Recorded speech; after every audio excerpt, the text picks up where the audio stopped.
ओम शांति। आज 25 सितंबर 2024 आज की साकार मुरली के अनमोल मधुर महावाक्य सुनेंगे। मीठे मीठे बाबा के मीठे बच्चे, बेहद की स्कॉलरशिप लेनी है तो अभ्यास करो। एक बाप के सिवाय और कोई भी याद ना आए। एक बाप के सिवाय और कोई भी याद ना आए। आज की मुरली का प्रश्न है, बाप का बनने के बाद भी यदि खुशी नहीं रहती है तो उसका कारण क्या है? उत्तर है, बाबा कहते नंबर 1, बुद्धि में पूरा ज्ञान नहीं रहता। नंबर 2, बाप को यथार्थ रीति याद नहीं करते। याद ना करने के कारण माया धोखा देती है, इसलिए खुशी नहीं रहती।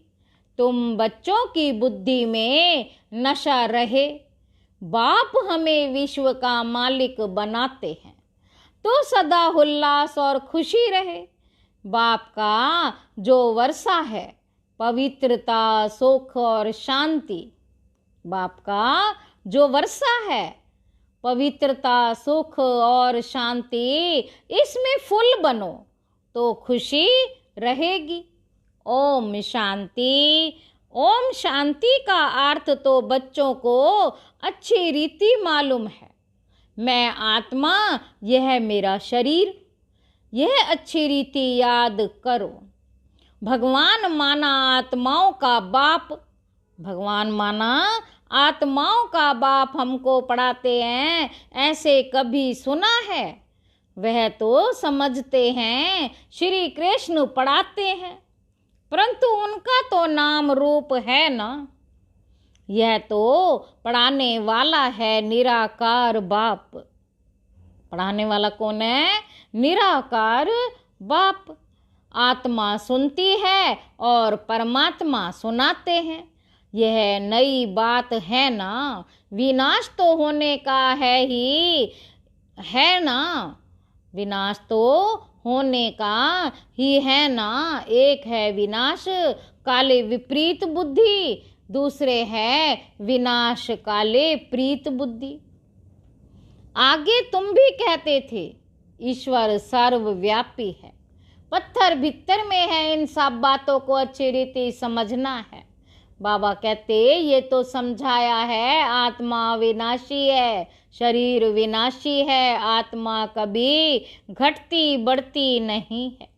वह है इतनी छोटी आत्मा, इतनी छोटी आत्मा ही 84 जन्म लेकर सारा पार्ट बजाती है। आत्मा शरीर को चलाती है। ऊंचते ऊंच बाप पढ़ाते हैं तो जरूर मर्तबा भी ऊंच मिलेगा। बाबा कहते आत्मा ही पढ़कर मर्तबा पाती है। आत्मा कोई देखी नहीं जाती। बहुत कोशिश करते हैं कि देखें आत्मा कैसे आती है, कहाँ से निकलती है, परंतु मालूम नहीं पड़ता है। करके कोई देखे भी तो भी समझ नहीं सकेंगे। यह तो तुम समझते हो, आत्मा ही शरीर में निवास करती है। आत्मा अलग है, जीव अलग है। आत्मा छोटी बड़ी नहीं होती है, जीव छोटे से बड़ा होता है। आत्मा ही पतित और पावन बनती है। आत्मा ही बाप को बुलाती है पतित आत्माओं को पावन बनाने वाले बाबा आओ। ये भी समझाया है, सभी आत्माएं हैं ब्राइड्स, सीताएं, और वह है राम ब्राइड ग्रूम एक। वो लोग फिर सभी को ब्राइड ग्रूम कह देते हैं। बाबा कहते अब ब्राइड ग्रूम सब में प्रवेश करे, यह तो हो नहीं सकता। यह बुद्धि में उल्टा ज्ञान होने के कारण ही नीचे गिरते आए हैं। बाबा कहते क्योंकि बहुत गलानी करते, पाप करते, डिफेम करते हैं, बाप की बहुत भारी निंदा की है। बच्चे कभी बाप की गलानी करेंगे क्या? परंतु आजकल बिगड़ते हैं तो बाप को भी गाली देने लगते हैं। यह तो है बेहद का बाप। आत्मा ही बेहद के बाप की ग्लानि करती है। बाबा आप कच्छ मच्छ अवतार हो। श्री कृष्ण की भी ग्लानि की है। रानियों को भगाया, यह किया, माखन चुराया। अब माखन आदि चुराने की उनको क्या दरकार पड़ी। कितने तमो प्रधान बुद्धि बन पड़े हैं। बाप कहते हैं मैं आकर तुमको पावन बनाने की बहुत सहज युक्ति बताता हूँ।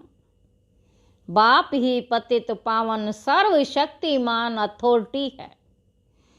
जैसे साधु संत आदि जो भी हैं उनको शास्त्रों की अथॉरिटी कहते हैं।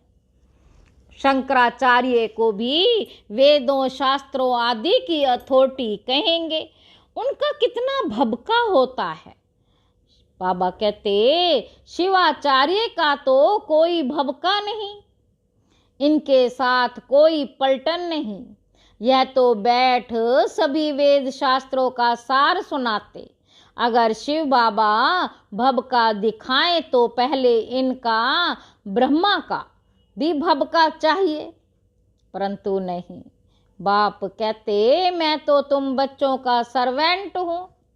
बाप इनमें प्रवेश कर बच्चों को समझाते हैं कि बच्चे तुम पतित बने हो, तुम पावन बन फिर 84 जन्मों के बाद पतित बन गए हो। इनकी हिस्ट्री ज्योग्राफी फिर से रिपीट होगी।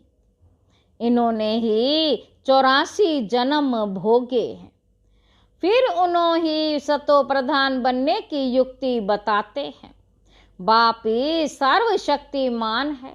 ब्रह्मा द्वारा सभी वेदों शास्त्रों का सार समझाते हैं। ब्रह्मा द्वारा शिव बाबा सभी वेदों शास्त्रों का सार समझाते हैं। चित्रों में ब्रह्मा को शास्त्र दिखाते हैं, परंतु वास्तव में शास्त्रों आदि की बात है ही नहीं। ना बाबा के पास शास्त्र हैं, ना इनके पास, ना तुम्हारे पास शास्त्र हैं। यह तो तुमको नित्य नई नई बातें सुनाते हैं। यह तो जानते हो कि सभी भक्ति मार्ग के शास्त्र हैं।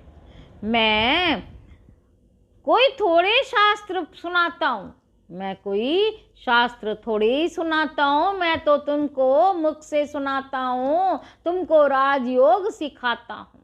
शिव बाबा क्या कहते, मैं तो तुमको मुख से सुनाता हूँ, तुमको राजयोग सिखाता हूँ, जिसका फिर भक्ति मार्ग में नाम गीता रख दिया। मेरे पास व तुम्हारे पास कोई गीता आदि है क्या? यह तो पढ़ाई है। पढ़ाई में अध्याय श्लोक आदि थोड़े ही होते हैं। मैं तुम बच्चों को पढ़ाता हूँ, बहु कल्प कल्प ऐसे ही पढ़ाता रहूँगा।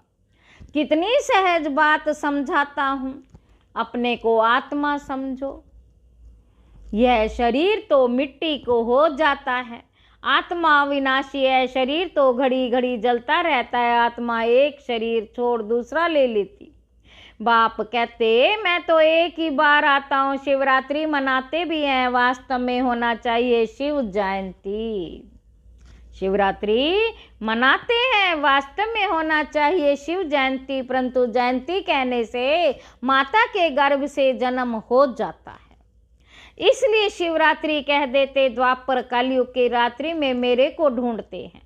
कहते हैं सर्वव्यापी है तो तेरे में भी है ना, फिर धक्के क्यों खाते हो? एकदम जैसे देवता से आसुरी संप्रदाय के बन जाते हैं। एकदम जैसे देवता से आसुरी संप्रदाय के बन जाते। देवताएं कभी शराब पीते हैं क्या? वही आत्माएं फिर गिरी हैं तो शराब आदि पीने लग पड़ी। बाप कहते अब इस पुरानी दुनिया का विनाश भी जरूर होना है।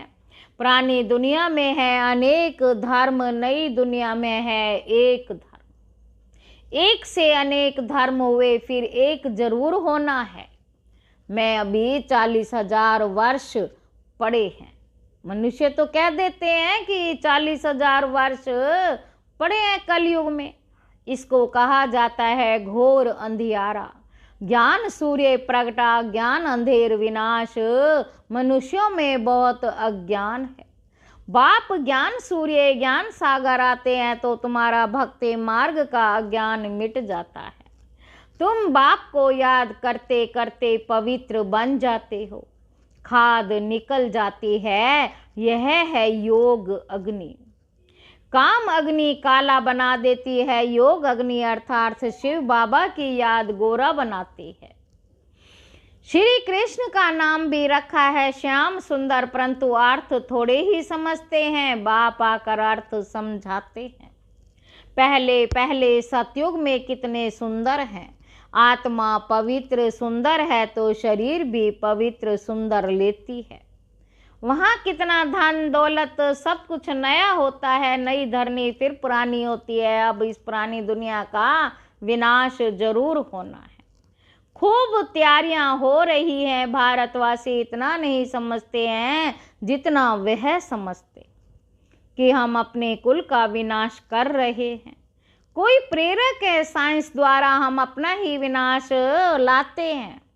बाबा कहते ये भी समझते हैं क्राइस्ट से 3000 वर्ष पहले पैराडाइज था। इन गॉड गॉडेज का राज्य था।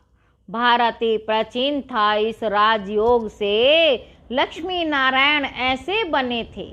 वह राजयोग फिर बाप ही सिखला ना सके, सन्यासी सिखला ना सके। एक राजयोग बाप ही सिखला सकते हैं। आजकल कितनी ठगी लग पड़ी है। बाहर में जाकर कहते हम भारत का प्राचीन योग सिखलाते हैं और फिर कहते हैं अंडा खाओ, शराब आदि भल पियो, कुछ भी करो। अब वह कैसे राजयोग सिखला सकेंगे? मनुष्यों को देवता कैसे बनाएंगे? बाप समझाते हैं आत्मा कितनी ऊंच है। फिर पुनर्जन्म लेते लेते सतो प्रधान से तमो प्रधान बन जाती है। अब तुम फिर से स्वर्ग की स्थापना कर रहे हो। बाबा कहते वहाँ दूसरा कोई धर्म होता ही नहीं। अब बाप कहते नरक का विनाश तो जरूर होना है। यहाँ तक जो आए हैं वे फिर स्वर्ग में जरूर जाएंगे। शिव बाबा का थोड़ा भी ज्ञान सुना तो स्वर्ग में जाएंगे जरूर। फिर जितना पढ़ेंगे बाप को याद करेंगे उतना ऊंच पद पाएंगे। अभी विनाश काल तो सबके लिए है। विनाश काले प्रीत बुद्धि जो है सिवाय बाप के और कोई को याद नहीं करते, वही ऊंच पद पाते हैं। इसको कहा जाता है बेहद की स्कॉलरशिप। इसमें तो रेस करनी चाहिए। यह है ईश्वरीय लॉटरी। एक तो याद, दूसरा देवी गुण धारण करने हैं और राजा रानी बनना है तो प्रजा भी बनानी है। कोई बहुत प्रजा बनाते, कोई कम बनाते। प्रजा बनती है सर्विस से। म्यूजियम प्रदर्शनी आदि में ढेर प्रजा बनती। इस समय तुम पढ़ रहे हो, फिर सूर्यवंशी चंद्रवंशी डिनाइस्टी में चले जाएंगे। ये है तुम ब्राह्मणों का कुल। बाप ब्राह्मण कुल अडॉप्ट कर उन्हों को पढ़ाते हैं। बाप कहते मैं एक कुल और 2 डिनाइस्टी बनाता हूँ। सूर्यवंशी महाराजा महारानी, सूर्यवंशी महाराजा महारानी, चंद्रवंशी राजा रानी। इन्हों को कहेंगे डबल सिर ताज। फिर बाद में जब विकारी राजाएं होते हैं तो उनको लाइट का ताज नहीं होता। उन डबल ताज वालों के मंदिर बनाकर उनको पूजते हैं, पवित्र के आगे माथा टेकते हैं। सतयुग में ये बातें होती नहीं। वे है पावन दुनिया, वहाँ पतित होते नहीं।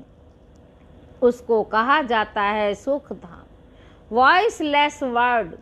इसको कहा जाता है विशेष वर्ड। एक भी पावन नहीं। सन्यासी घर बार छोड़ भागते हैं। राजा गोपी चंद का भी मिसाल है ना।